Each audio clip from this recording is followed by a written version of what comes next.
നീതിയുക്തമായി പെരുമാറണമേ. ഒരാളും അനീതിയോടുകൂടെ പെരുമാറപ്പെടരുത്. ഒരാളോടും ബഹുമാനക്കേടുണ്ടാവരുത്. ഒരാളുടെയും മനസ്സിനെ വ്രണപ്പെടുത്തുന്ന രീതിയിൽ നിലപാടുകൾ ഉണ്ടാവരുത്. ഇന്നല്ലാഹ്, തീർച്ചയായും അല്ലാഹു ജല്ല ജലാലു യുഹിബ്ബുൽ മുഖ്സിതീൻ, നീതി ചെയ്യുന്നവരെ ഇഷ്ടപ്പെടുന്നവൻ തന്നെയാണ് അല്ലാഹു. അല്ലാഹുവിന്റെ മഹബ്ബത്ത് അവർക്കുണ്ടാകും.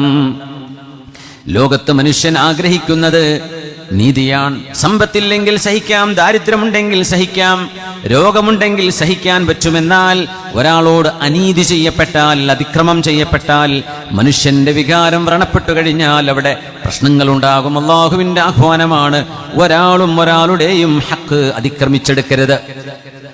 ഒരാളുടേതും എന്റേതാണെന്ന് പറഞ്ഞ് സ്വന്തത്തിലേക്ക് വലിച്ചെടുക്കരുത്. അല്ലാഹു നിങ്ങൾക്ക് വേണ്ടെന്ന് പറഞ്ഞു. മൻ അൻ വഹാത്തിൻ, എനിക്ക് വേണം എന്ന് അന്യായമായത്, ചോദിക്കാൻ പാടില്ലാത്തത് ചോദിച്ചു വാങ്ങുന്നതും, മൻ അൻ, മറ്റുള്ളവർക്ക് വകവെച്ചു കൊടുക്കേണ്ടത് കൊടുക്കാതെ പിടിച്ചു വെക്കുന്നതും, രണ്ടും എൻ്റെ ഉമ്മത്തികൾക്ക് വേണ്ട, ഒരിക്കലും ചെയ്യരുതേ എന്ന് നമ്മുടെ നേതാവ് മുഹമ്മദ് റസൂലുള്ളാഹി സ്വല്ലല്ലാഹു അലൈഹി വസല്ലം